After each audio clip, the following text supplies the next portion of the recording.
I found out my husband dropped $20,000 on breast implants for his side piece. So I did what any rational person would. I bribed the surgeon to swap them for Squeaky rubber chickens. At the charity gala, she took a tumble, and the chickens made a sound loud enough to echo through the entire ballroom. Now the hashtag rubber chicken boob job is everywhere. Socially, they're finished. The first clue something was wrong came when I was doing the laundry. I found a crumpled receipt tucked in the pocket of Michael Carter's suit jacket. Unfolding it, the name Bella Rose stabbed at me like a needle. Below that, the line item, custom teardrop package, $19,800 each. Just this month, he'd been complaining about the company's cash flow problems. Turns out, he'd been funneling 20 grand into fake boobs for another woman. No wonder he'd been claiming late nights at the office, only to collapse into bed without so much as a touch. Last week, he came home at 3 a.m., smelling of perfume, insisting he'd been entertaining clients at karaoke. I used to chalk it up to work stress. Now I knew exactly where his energy had been going. My phone buzzed. A message from Michael. Working late tonight, don't wait up. He attached a photo of his office view. But in the window's reflection, I saw a hotel vanity. Bella Rose? The TikTok influencer? A quick search on TikTok confirmed it. There she was, plastered with makeup, swaying for the camera.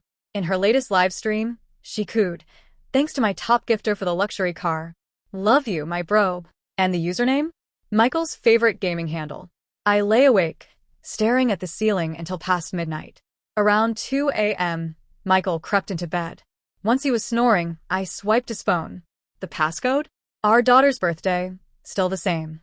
Scrolling through his messages, I saw him fawning over her like a lovesick teenager. "Baby, you deserve the best. Don't worry about money. I booked the premium silicone. Totally natural feel. Once the surgery's done, I'll take you to the charity gala. Everyone will see how beautiful my wife is." Wife. Michael, you really are something. I shut the phone, grabbed mine, and dialed a number I hadn't called in years. "Hello? Dr. Luke Harris? I've got a little project for you." A beat of silence. Then a low chuckle. "Lena, who are you trying to set up this time?" I drained my wine, savoring the moment. "This isn't about setting anyone up," I said, narrowing my eyes. "This is for entertainment." Dr. Harris's cosmetic clinic perched at the top of the priciest tower in the financial district. I settled in the VIP lounge, sipping tea. He'd done well for himself. His framed license gleamed from the wall like a trophy. Well, look who finally decided to show," he said, strolling in with his coat unbuttoned. "Heard your husband picked up a side piece?" I tossed the receipt across the table. $19,800 each. From your clinic. Harris glanced at it, then laughed. "Bella Rose? That TikTok girl?" He slumped onto the sofa, crossing a leg over the other. "She came last week, demanding the biggest size. Said her top gift wanted it that way." I raised an eyebrow. "Didn't you just get a shipment of those novelty implants?" His grin faltered.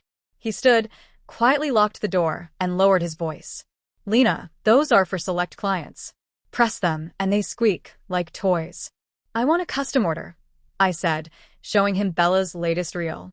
On the screen, she danced for her followers, clucking into the mic. "Bok bok. Keep the gifts coming, boys." Harris twitched. "You're crazy. That's malpractice." I pulled a folder from my bag, flipping it open to reveal a photocopy of a botched nose job he'd done on the mayor's daughter, along with a recording of him begging me to keep quiet. "Old friend," I said smoothly. "Think the state medical board would find this interesting?" His face drained of color. After a pause, he tugged at his tie and forced a laugh. "So, what size are we talking?" "The biggest you've got." My smile sharpened. "Wouldn't want to shortchange that true love pair," I added. 3 days later, the sharp tang of disinfectant hit me as soon as I stepped into Dr. Harris's clinic. I stood behind the one-way glass in the observation room, staring at Bella Rose sprawled on the operating table. She was under full anesthesia, blue-guide lines crisscrossing her chest like a lamb marked for sacrifice. "You sure about this?" Dr. Harris asked, gloved hands holding 2 pink silicone implants. "They look normal, but each has a tiny speaker built into the base," I explained. "Crank the volume all the way," I added. He swallowed nervously. "Once they're in, they'll feel real, but any pressure." He squeezed one sharply. Squawk. The high-pitched squeal echoed through the OR. The nurse nearly dropped her tray. My phone buzzed. A text from Michael. Working late again, don't wait up. Attached, another office view, though a hotel key card peeked into the frame. At the same moment, Bella's phone lit up on the table beside her. Dr. Harris gestured for the nurse to hand it over. A WhatsApp notification popped up. Baby, how's the surgery going? Once you're healed, I'll take you to the Hawthorne Foundation Gala at the Crown Hotel. Everyone will envy me for having such a gorgeous wife. I almost laughed aloud. Screenshot saved. Done. Scrolling through her feed, a new post appeared, an or selfie captioned, "Gift from hubby," with 2 glaring red hearts. One lied about working late while sneaking around. The other flaunted her new assets before she even woke up. Perfect pair. For hours later, Dr. Harris peeled off his gloves. All set. Surgery went perfectly. I glanced one last time at the monitor. Bella lay wrapped in bandages, blissfully unaware she was about to become the city's punchline. Next month's gala would be interesting. 20 grand for a pair of breasts. Let's see how loudly they squawk. 1 week later, I was lounging on the couch when a notification popped up. Bella Rose was live streaming. So soon after surgery? She was really pushing it for views. I smirked and tapped into the stream. On screen, her influencer-perfect face looked pale and slightly waxy. She wore a loose satin robe, neckline tugged just so, but her movements were stiff, especially around her chest. Careful, measured gestures. Babies, I missed you so much.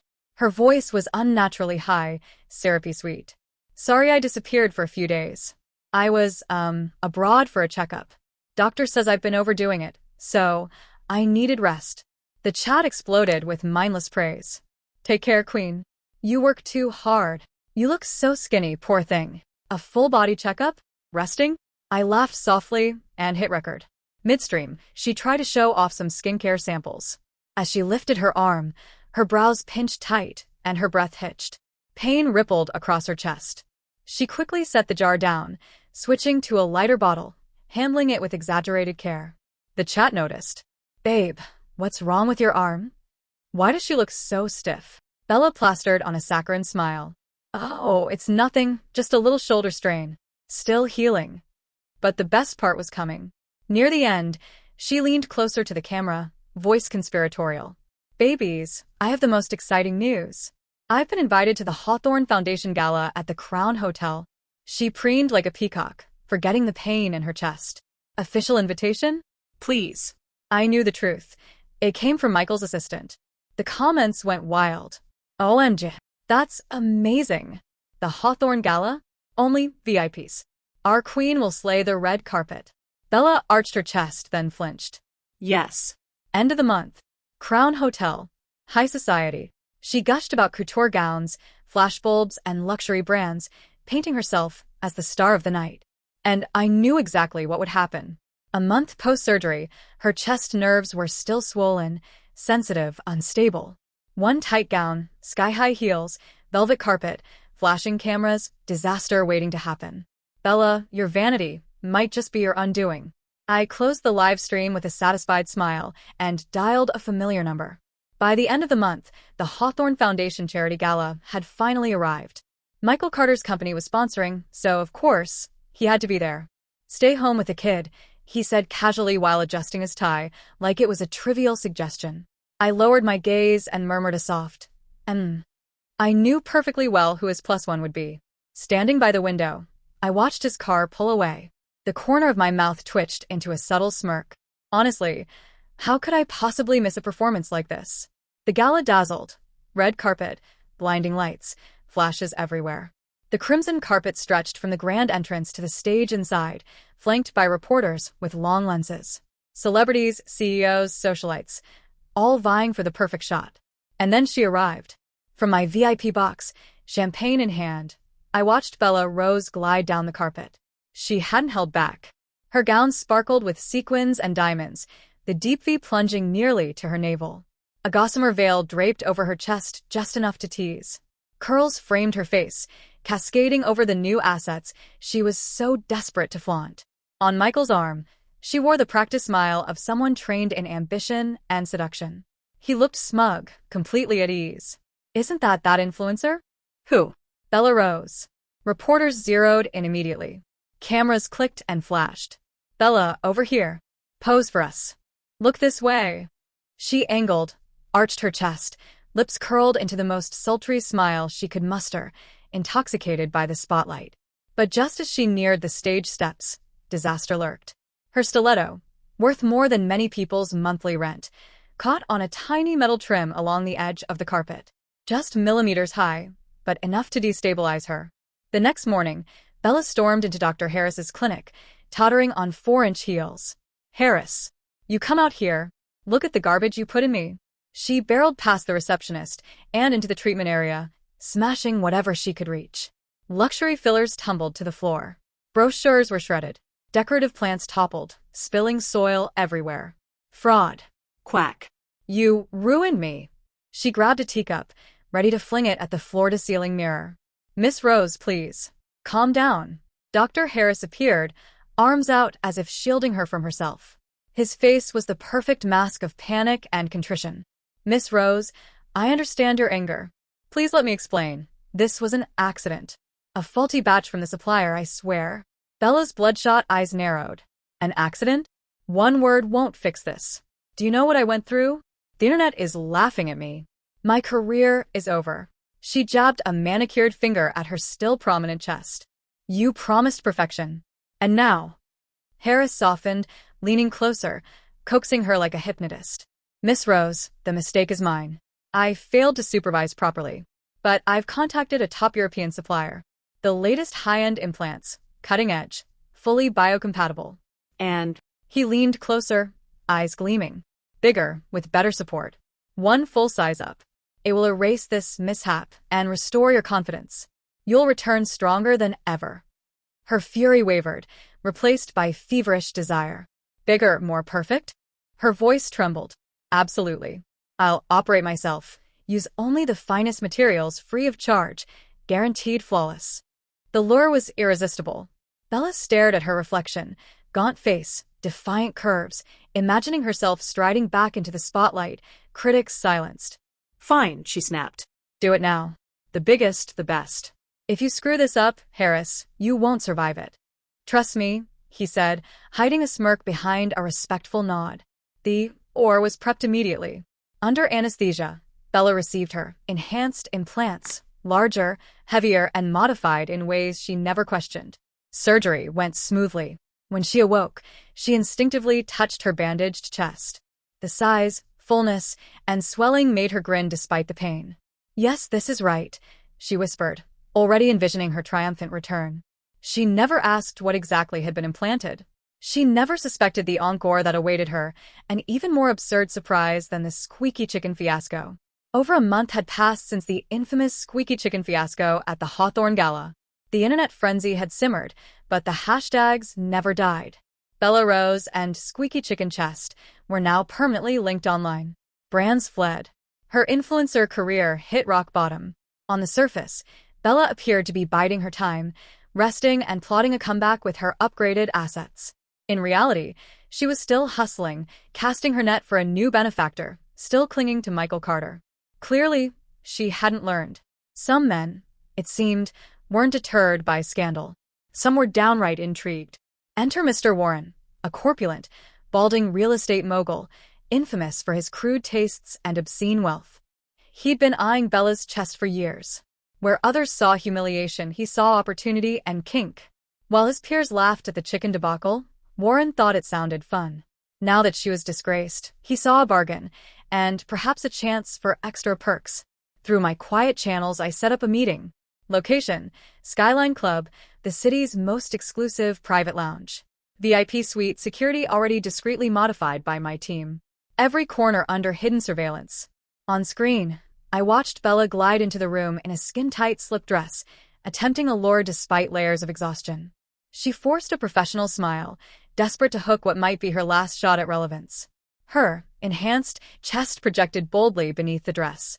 2 surgeries in rapid succession had left her sore, but tonight she had to endure. Warren's greedy eyes roved shamelessly. To him, women were face and chest.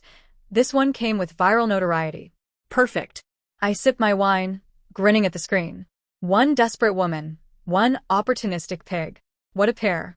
Bella, Warren chuckled, belly wobbling. That Gala incident awkward, yes. But I like a woman with character. Stick with me, and you'll never run out of resources. His hand crept toward her chest. Bella clenched her jaw, bracing herself, even leaning slightly forward as if to endure the humiliation. Then the doorbell chimed.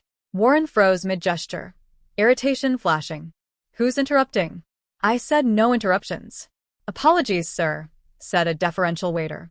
A lady insisted I deliver this, a 1997 Chateau Margaux, compliments of hers. She hopes you and Miss Rose enjoy. A rare vintage. Warren's frown melted into smug delight. Open it, sweetheart, he said, grinning. Bella stepped forward to take the tray. But as the waiter moved, the heavy bottle and ice bucket slipped. Thunk. The full weight slammed into Bella's left breast. And then, hoa. A deafening donkey bray erupted, louder and longer than the chickens at the gala. Warren froze, horror overtaking his glee. Wasn't it chickens last time? Now it's donkeys? He shrieked. What kind of cursed chest do you have? Do the voices change? He recoiled, gagging. You call this treasure? It's a barnyard alarm system. Get it away from me. He bolted, spitting curses. I came for fun, not a zoo tour. Slam. The door rattled on its hinges. On the feed, Bella clutched her chest, face contorted in pain and humiliation. I swirled my wine and toasted the monitor. Masterful work, old friend. Dr. Harris dabbed his brow. You're covering the damages. All of it, I said, draining my glass with a grin.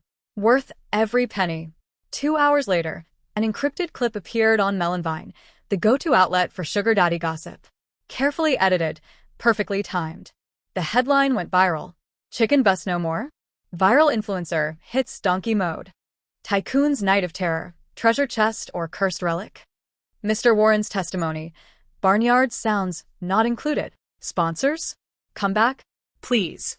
After the sugar daddy fiasco with the donkey bray, Bella Rose's streaming career ground to a halt. The internet erupted with memes, clucking bust, donkey queen, human alarm system. Cornered and desperate, she clung to her last lifeline, Michael Carter. Despite his trauma from the charity gala debacle, Bella hounded him relentlessly. Calls, texts, even staking out his office. Pleading, crying, manipulating. Perhaps it was a lingering attachment. Perhaps it was sunk cost fallacy. Perhaps lust clouded his judgment. Whatever it was, Michael's defenses faltered under her persistent whining. They agreed to meet at a shabby, hidden couples theater, hoping for a discreet rekindling. But every step of this encounter was under my control. From the moment I discovered his affair, a private investigator had installed spyware on his phone. Every illicit text, every hotel booking, every whispered confession streamed to my encrypted cloud in real time. The theater? One of my anonymous investments. Every room fitted with discreet, voice-activated cameras. Inside, just the two of them. As Michael leaned in, half distracted, Bella flinched. Then, without warning, his elbow collided with her freshly repaired, hypersensitive chest. Oink-oink squeal. The shrill, warped squeal tore through the tiny theater like a piglet in distress. Triple kill. I whispered to myself in the monitoring room. The sultry atmosphere evaporated instantly. Michael froze, eyes wide, shock and revulsion etched into every line of his face. He recoiled, as if confronted by a grotesque, animated monstrosity. Desire extinguished completely. Bella's blank stare met his, and in that instant, she saw the verdict worse than any viral ridicule, utter rejection. Her body, once a tool of pride and seduction, had become a grotesque weapon against her own ambitions. She collapsed in the theater, hollow and defeated. That night, Michael returned home pale and broken, avoiding my gaze. The hidden cameras had captured everything perfectly. He knew someone was orchestrating this, but had no proof, only the echoing, grotesque sounds of humiliation replaying endlessly in his mind. Checkmate. Bella disappeared entirely from public view, her mental state in shambles. It was the perfect moment. I slid the divorce papers across the table in front of Michael. The terms were brutally clear. Screenshots of every incriminating chat, every hotel receipt, every documented tryst. Custody of our child, the downtown apartment, most savings and stock options mine. Michael received only an old car and a small severance. Final humiliation. Escort Bella to a plastic surgery clinic to remove her implants. All expenses on him. His knuckles whitened around the papers. Lena Harper. You're ruthless. This is impossible. Extortion. I didn't flinch. I pulled my phone from my purse. The screen lit up. A perfectly edited audio file played. Cluck. The charity gala recording. Hee-ha. The donkey bray from the VIP suite. Oinkling squeal. The theater fiasco. Looped seamlessly. I tilted the phone toward him. Voice calm, even. Michael, refuse if you want. I don't mind playing this little symphony at your family dinner, or maybe your company gala. The sound pierced his ears, embedding every humiliation into his mind. Images of flashing cameras, barnyard noises, and theater shrieks assaulted him. Overwhelmed, terrified, he snapped. Hands shaking, he scrawled his signature across the contract. From the day he cheated, every move had been a chess piece, perfectly positioned. Daily investigator reports, live or feeds, dossiers of Bella's would-be sponsors, all ready. And he didn't even know how many more pieces I held. Before the ink dried, the chats, hotel receipts, and redacted photos leaked across gossip networks. The internet roared. Scumbag escorts clucking queen back to reality. Pays every penny. Photos. Michael in disguise, dragging a pail. Broken Bella to the clinic like a prisoner. Hashtag husband of the year. Hashtag redemption trip. One became the eternal joke. The other socially dead. Epilogue. I got far more than I ever expected. Bella Rose? Gone from public life. Her implants removed. Michael Carter? Broken. Humiliated. Stripped of wealth and reputation. Shunned in his own circles. As for me, I sold the house and every remnant of the past. With my child by my side, dressed in a perfectly tailored vacation outfit, I boarded a first-class flight to the Côte d'Azur. Outside, clouds drifted lazily. Sunlight bathed the horizon. A new life had begun.